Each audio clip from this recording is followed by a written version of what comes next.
Shabbat Shalom.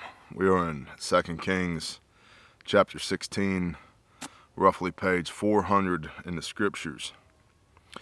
Continuing in our absolute crap show of bad leadership in the house of Israel and the house of Judah.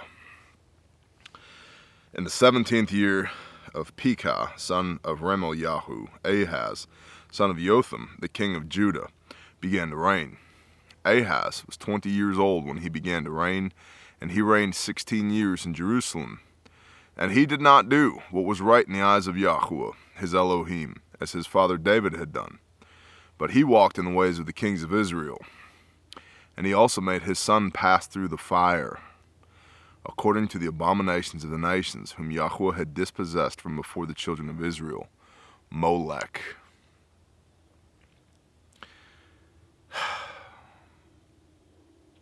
Molech.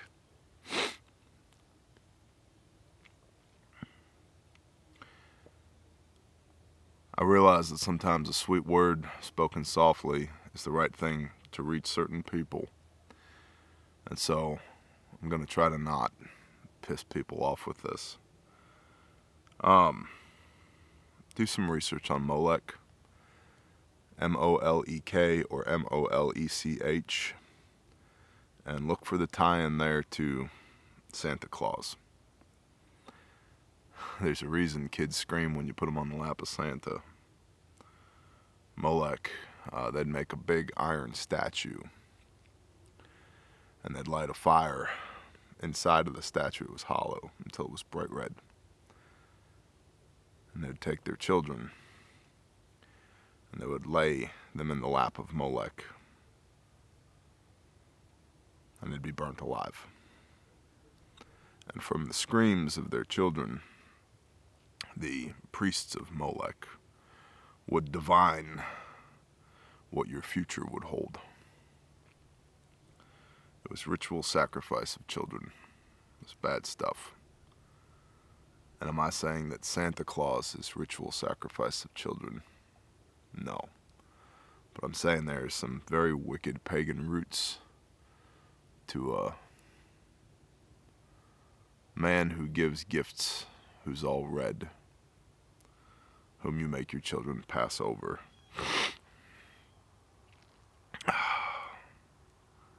Verse 4, and he slaughtered and burned incense on the high places and on the hills and under every green tree. The evergreen tree. It's another pagan sign of fertility. Tammuz, Babylonian legend, the death and rebirth. The Christmas tree ends up representing the penis of Tammuz, by which his own mother becomes pregnant. There's a lot of wickedness in the roots of this. And he slaughtered and burned incense on the high places and on the hills and under every green tree. Then Rezin, king of Aram, and Pekah, son of Remaliah, king of Israel, came up to Jerusalem to battle. So the king of Aram and the king of Israel come to the king of Judah, Jerusalem. And they besieged Ahaz, but were unable to overcome him. At that time Rezin, king of Aram, recovered Elath for Aram, and drove the men of Judah from Elath city. And the Edomites went to Elath, and have dwelt there to this day. And Ahaz sent messengers to Tiglath-Pileser, the king of Ashur, saying, I am your servant and your son. Come up and save me from the hand of the king of Aram, and from the hand of the king of Israel, who are rising up against me. So the king of Judah sends a message to the king of Ashur saying, I need help, bro. And Ahaz took the silver and the gold that was found in the house of Yahweh. So the king of Judah took the treasure from the temple of Yah, and in the treasuries of the house of the king, and sent it as a present to the king of Ashur. Hey, please come help me. Here's all this money. And the king of Ashur listened to him. And the king of Ashur went up against Damascus and captured it and exiled it to Kir, and he killed Rezin, Rezin being the king of Aram. And King Ahaz, the king of Judah, went to meet Tiglath-Pileser, the king of Ashur, at Damasek, and saw a slaughter place that was at Damasek. And the king Ahaz sent to Uriah the priest a sketch of the slaughter place and its pattern according to all its workmanship. So the king of Judah goes up to this heathen place, to the king of Ashur, and he sees this really nice slaughter place, this nice temple. So he contacts his high priest, who's supposed to be the high priest of Yah, and says, hey man, let's make one of these. And Uriah the priest built a slaughter place. So just like full-blown paganism at this point. Uriah the priest built a slaughter place according to all that King Ahaz had sent from Damasek. And Uriah the priest made it before King Ahaz came from Damasek. And when the king came from Damasek, the king saw the slaughter place, and the king approached the slaughter place and made offerings on it. And he burned his ascending offering and his grain offering, and he poured his drink offering and sprinkled the blood of his peace offerings on the slaughter place. Not the slaughter place of Yah, the slaughter place of these heathen pagans. And the bronze slaughter place, which was before Yahweh, he brought from the front of the house, the front of the temple, from between the new slaughter place and the house of Yahweh, and put it on the north side of his slaughter place. So he's appropriating Yahweh's appointments, Yahweh's stuff, for his own pagan worship. This is a complete parallel. Complete parallel with where we find ourselves in modern Christianity. We've appropriated the appointments of Yah and turned them into our own particular form of worship. I don't know how many times I've heard from people, well, yeah, but that's not what it means to me. Well, it doesn't matter what it means to you. It doesn't matter what it means to me. It matters what it means to Yah. And King Ahaz commanded Uriah the priest, saying, on the great slaughter place burn the morning and ascending offering, and in the evening grain offering, and the king's ascending offering, and his grain offering, with the ascending offering of all the people of the land, and their grain offering and their drink offerings, and sprinkle on it all the blood of the ascending offering and all the blood of the slaughtering. And the bronze slaughter place is for me to inquire by, for divination, which we're not supposed to do. And Uriah the priest did according to all that King Ahaz commanded.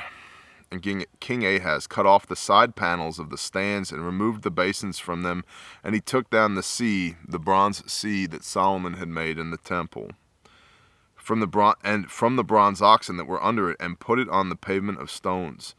And the covered way, which he had built for the house for the Sabbath, and for the sovereign's outer entrance, he took from the house of Yahweh, because the king of Ashur. And the rest of the acts of Ahaz which he did, are they not written in the book of the annals of the kings of Judah? So, total abominations here. And so Ahaz slept with his fathers, and was buried with his fathers in the city of David. And Hezekiah, his son, reigned in his place. So Hezekiah now becomes the king of Judah.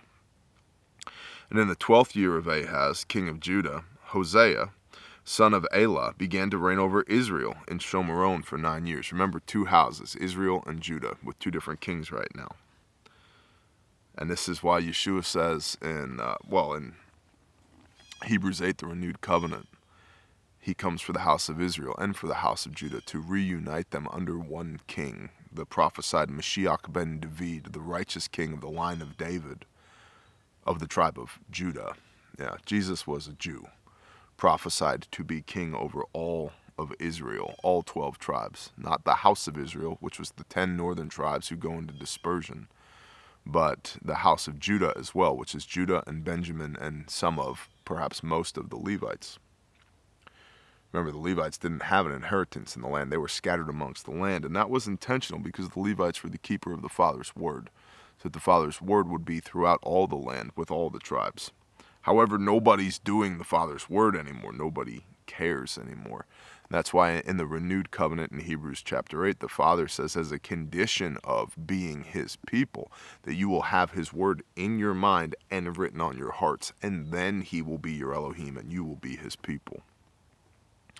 So back to Hosea, son of Elah, the king of Israel. And he did evil in the eyes of Yahweh, but not as the kings of Israel who were before him. And Shalmaneser, king of Ashur, came up against him.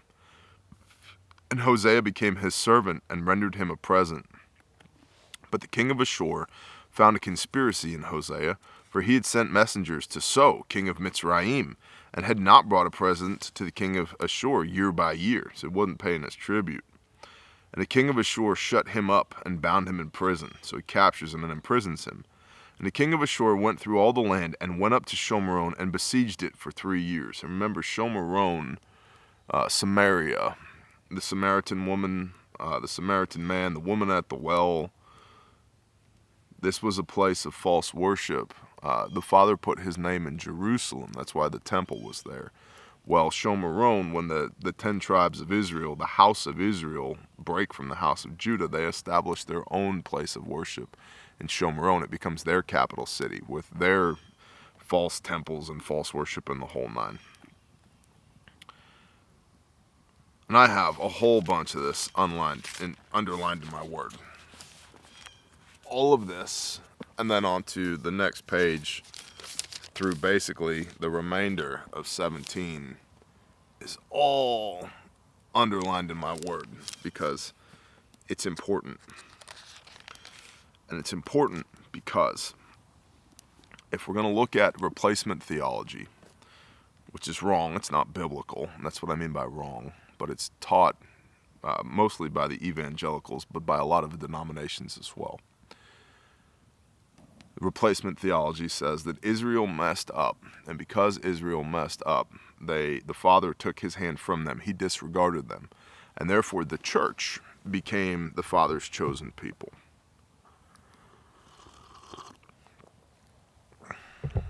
So I would submit to you, as we go through these next lines in 17, if one was to make the argument of replacement theology saying, yes, you see, Israel did mess up, and that's why the church is now the Father's chosen people.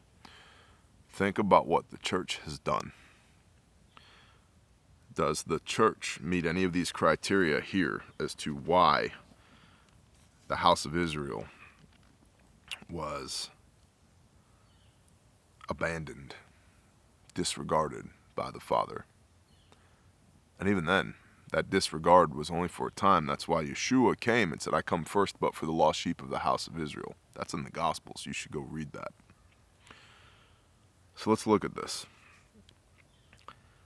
Verse 6, 17:6. In the 9th year of Hosea, the king of Ashur captured Shomeron and exiled Israel to Ashur and settled them in Halah. So now they're going into exile. And Havor, and the river of Gozan, and the city of the Medes. Now this came to be because the children of Israel had sinned against Yahweh their Elohim, who had brought them up out of the land of Mitzrayim, from under the hand of Pharaoh, out of Egypt, from under the hand of Pharaoh, king of Mitzrayim, king of Egypt, and feared other mighty ones, served other gods, and walked in the laws of the nations. Well, that's not what it means to me. It doesn't matter what it means to you. It matters what it means to Yah. If you've put your will above his will, you're the Elohim. You're the God in this relationship, not him. You're not under anybody at that point. You're doing what you want to do, not what God told you to do. And feared other mighty ones, and walked in the laws of the nations, whom Yahweh had dispossessed before the children of Israel, and of the kings of Israel that they had made. So they served their kings, not Yah. And the children of Israel secretly did against Yahweh their Elohim matters that were not right. And they built for themselves high places in all their cities, from the watchtower unto the walled city, and set up for themselves pillars and Asherim on every high hill and under every green tree. The Asherah, the obelisk, it's fertility worship. Those are penises. It's fertility worship. Now we put them on top of churches and call them steeples so that we can be closer to God. Negative. That's a pagan holdover. And the Father hates it. In fact, we're commanded in the Torah, Genesis, Exodus, Leviticus, Numbers, and Deuteronomy. That's the Torah, by the way. The first 5 books of the Bible, also called the Tanakh. That we are not to put an altar to Yahweh our Elohim, the Lord our God, in any place where an Asherah has stood. So when you walk into that building with a giant penis on top of it, seeking the face of Yah, don't be surprised if you don't find him. Because he's already told you, hey, don't come seek my face here. Don't build an altar to me here. Me and that cannot coexist. And the children of Israel secretly did against Yahweh their Elohim matters that were not right, and they built for themselves high places in all their cities, from the watchtower unto the walled city, and set up for themselves pillars and asherim on every high place and under every green tree. There's that every green tree again. And burned incense there on all the high places, like the nations whom Yahweh had removed from their presence, like the pagans. And they did evil matters to provoke Yahweh, and served idols, of which Yahweh had said, do not do this. And Yahweh warned Israel and Judah through all of his prophets, every seer, saying, turn back from your evil ways, teshuvah, turn, repent, turn back from your evil ways, and guard my commands and my laws, according to all the Torah which I commanded your fathers, and which I sent to you by my servants, the prophets. Not much of that going on in the Christian church these days. But they did not listen, and hardened their necks like the necks of their fathers, who did not put their trust in Yahweh their Elohim, and rejected his laws, and his covenant which he had made with their fathers, and his witness which he had witnessed against them, and went after worthlessness, and became worthless, and after the nations who were all around them, of whom Yahweh had commanded them not to do like. Rejected his laws and his covenant.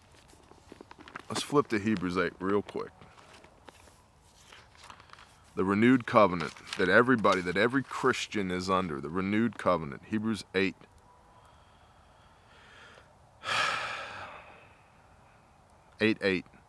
For finding fault with them, Israel, he says, Yahweh says, see, the days are coming, says Yahweh, when I shall conclude with the house of Israel and with the house of Judah a renewed covenant. The two houses, Israel and Judah, a renewed covenant, not according to the covenant that I made with their fathers in the day when I took them by the hand to lead them out of the land of Mitzrayim, because they did not continue in my covenant, and I disregarded them. That's what we're reading right now.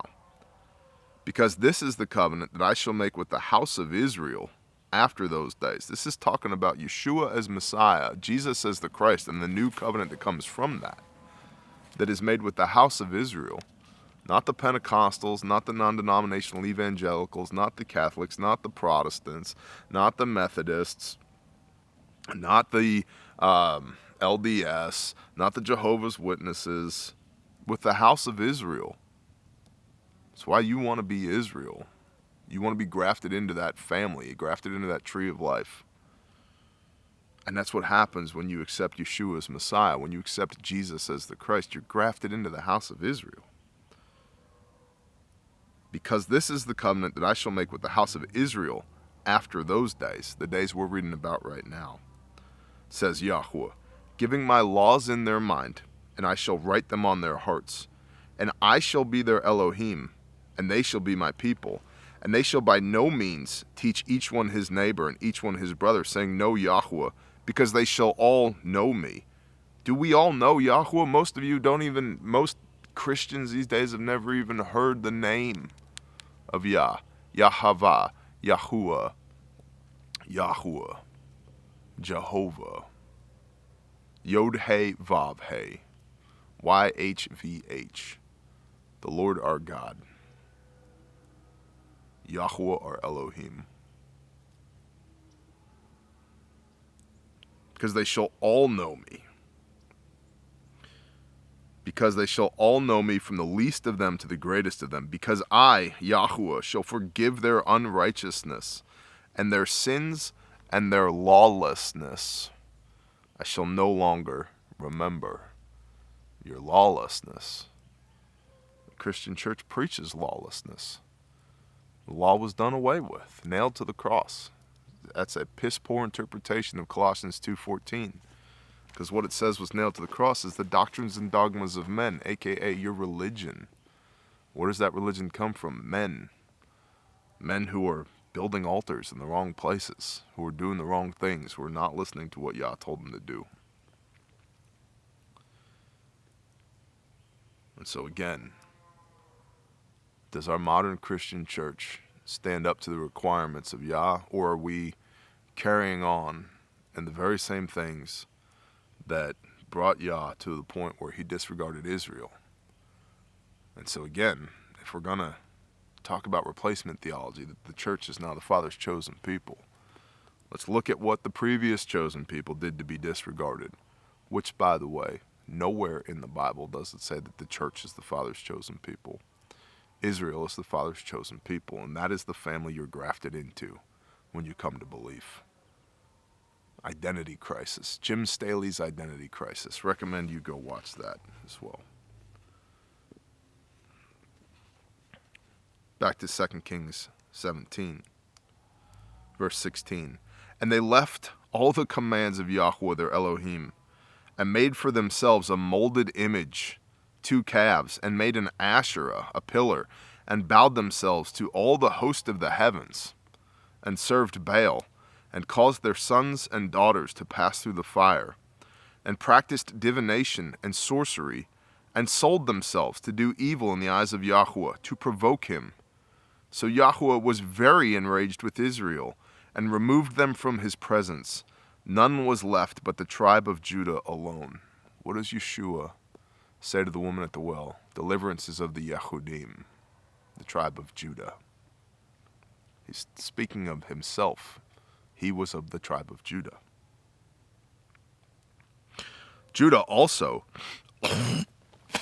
did not guard the commands of Yahweh their Elohim, but walked in the laws of Israel, which they made. The laws of Israel, which they made, the doctrines and dogmas of men. That's what was nailed to the cross. That's why Yeshua preaches a return to the Father's word. He was the Word made flesh. What is the Word? We're reading it, the Torah.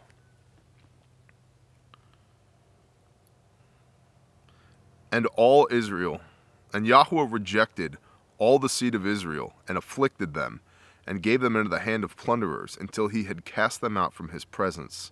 He tore from Israel, from the house of David, and they made Jeroboam son of Nevat king. And Jeroboam drove Israel from following Yahweh, and made them commit a great sin. And the children of Israel walked in the sins of Jeroboam, which he did. They did not turn away from them. False worship, that was the sin of Jeroboam. Until Yahweh removed Israel from his presence, as he spoke by all his servants the prophets. So Israel was exiled from the land of Ashur to this day. We'll come back to that in a moment. But all prophets, if we go to the end of Luke,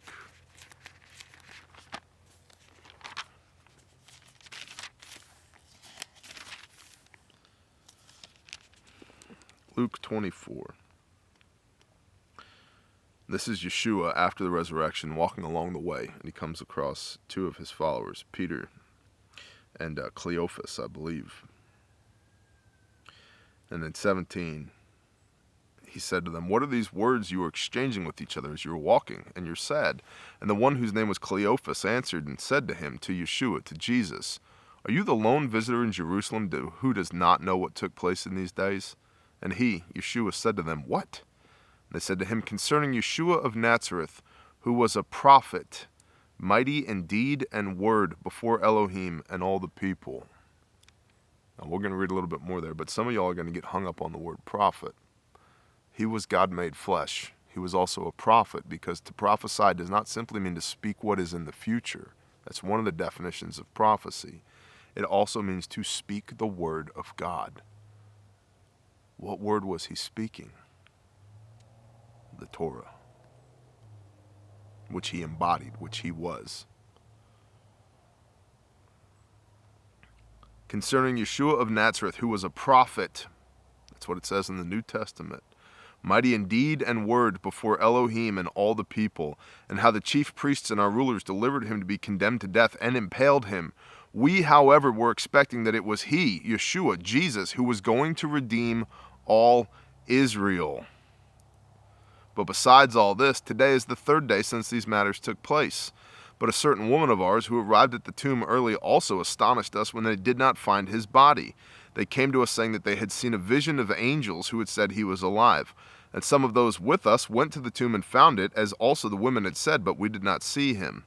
And he, Yeshua, Jesus, said to them, "O thoughtless ones and slow of heart to believe in all that the prophets have spoken." So he rebukes them that they didn't believe in all that the prophets had spoken. Jesus rebukes his students because they didn't believe in all that the prophets had spoken. Was it not necessary for Messiah to suffer these and enter into his esteem? And beginning at Moshe and all the prophets, Moses and all the prophets, he, Jesus, Yeshua, beginning at Moses and all the prophets, Jesus was explaining to them all the scriptures, the matters concerning himself. And so if you take this Old Testament and throw it away, you lose all Moses and the prophets who talk all about Yeshua. Now, what did those prophets say? Well, we're reading right here in 2 Kings that the prophets were sent as servants by Yah to tell his people to return back to the Father and to carry on in his laws and his commands and his right rulings, of which Yeshua was a prophet, per Luke 24. So what do you think he was saying? Return to the Father, do his commands, his laws, and his right rulings. John 15, if you love me, keep my commands as I have kept my Father's commands, says Jesus. He kept the Torah. He was the Torah. He is the living Torah. Back to 2 Kings 17. And the king of Ashur brought people from Babel, and from Kutath, and from Ava, and from Hamath, and from Sepharvaim, and placed them in the cities of Shomron instead. So the displaced Israelites, he brought his own people in to live there, instead of the children of Israel. And they took possession of Shomron and dwelt in its cities. And it came to be at the beginning of their dwelling there that they did not fear Yahweh, and Yahweh sent lions among them, which were killing them. And they spoke to the king of Ashur, saying, the nations whom you had removed and placed in the cities of Shomron do not know the right ruling of the Elohim of the land. And he has sent lions among them, and see, they are slaying among them, because they do not know the right ruling of Elohim in the land. And the king of the Shur commanded, saying, send one of the priests whom you have exiled from there, and go there. And let him go and dwell there, and let him teach them the right ruling of the Elohim of the land. And one of the priests whom they had exiled from Shomron came and dwelt in Bethel, Beit El, the house of God, and taught them how to fear Yahweh. So even then, they knew that they were supposed to fear Yahweh, but they were doing all this other pagan stuff as well. They said, that's why these lions be eating people, because they're not following Yah. It's like, dumbass, you just got exiled because you weren't following Yah. You thought you were, but you weren't. You thought you were being obedient to God, but you weren't. You're wondering why all this bad stuff is happening to you. Why has the Father disregarded you? Because you think you're doing the right things, but you're not. But every nation was making mighty ones, false gods of its own, and put them in the houses and the high places which Shomron had made, every nation in the cities where they dwelt. And the men of Babel made Sukkot Benoth, and the men of Cuth made Nergal, and the men of Hamath made Ashima. These are all false gods. And the Avites made Nebhaz and Tartak. And the Sepharites burned their children in the fire to Adramelech and Anamelech, the mighty ones of the Sepharim. They also feared Yahweh. And from every class they made for themselves priests of the high places, who offered for them in the house of the other places. So they're whoring here. They're mixing their pagan bullcrap with Yah. Yah doesn't like that at all. To this day, they are doing according to the former rulings. They are not fearing Yahweh, nor do they follow their laws or their right rulings or the Torah or the command which Yahweh commanded the children of Jacob, whose name he made Israel, with whom Yahweh had made a covenant and commanded them, saying, do not fear other mighty ones, nor bow down to them, nor serve them, nor slaughter to them. But Yahweh, who brought you up from the land of Mitzrayim with great power and an outstretched arm, him you shall fear, and to him you shall bow yourselves, and to him you shall slaughter. And this is incredibly important, 37 through 41. And guard to do forever the laws and the right rulings and the Torah. And now, by the way, oh yeah, those were just for Israel. Well, why is it these other nations that were brought into Shomron were seeking the face of Yah as well? Are you not the other nations? Are you not grafted in? Oh, that's for Israel only. Well, you better understand that the promise the inheritance through Yeshua, through Jesus, that you so desire as a Christian, comes from the lineage of Israel. Abraham, Isaac, Jacob. Jacob becomes Israel. It's said literally right there in verse 34. Which Yahweh had commanded the children of Jacob, whose name he made Israel. All that lineage. Read Matthew chapter 1, the genealogy of Yeshua Messiah, the genealogy of Jesus the Christ. Tracked all the way back to Jacob, Israel. You want to be grafted in? You want to be part of the family? That's the family you're a part of. And guard to do forever the laws and the right rulings and the Torah and the command which he, Yahweh, wrote for you. And do not fear other mighty ones. Do not forget the covenant that I had made with you. And do not fear other mighty ones. But fear Yahweh your Elohim, so that he delivers you from the hand of all your enemies. And they did not obey, but did according to their former ruling. So these nations were fearing Yahweh and served their carved images. So these nations were fearing Yahweh and served their carved images, both their children and their children's children, as their fathers did, they are doing to this day. I don't know how many times I've heard, so you're telling me that my dad, my grandpa, my priest, my rabbi, my whatever, told me wrong, as their fathers did, they are doing to this day. I'm saying that what you were taught was incomplete biblically, and that there is a worldwide awakening to the fullness of this word. And it doesn't matter what version, what translation you have. It's the same. It's in there. It's the Bible. And people are waking up to this, which is prophesied. Revelation 14. Here is the endurance of the saints, the set apart ones, the chosen of Yah. Those that have a testimony of Yeshua Messiah, those that believe in Jesus as the Christ, and have a testimony of Jesus the Christ, and keep the commands. It's both. It's both. And for all those who believe, yeah, the world is going to hell in a handbasket, and these are biblical times that we're in right now, read Revelation. Your second witness there is Revelation 12:17, I believe. And the snake, the serpent, went to war with the remnant of the seed of the woman. The remnant of the seed of the woman is the church. Those left over from the church, those keeping the commands and having a testimony of Yeshua Messiah. And it's both. This is prophesied. This is the fullness. This is why the Father sent Yeshua in the first place. To get us back on the path, to get us back on, to remove the wages of your sin, which is death, which, by the way, sin, 1 John 3, verse 4, sin is lawlessness.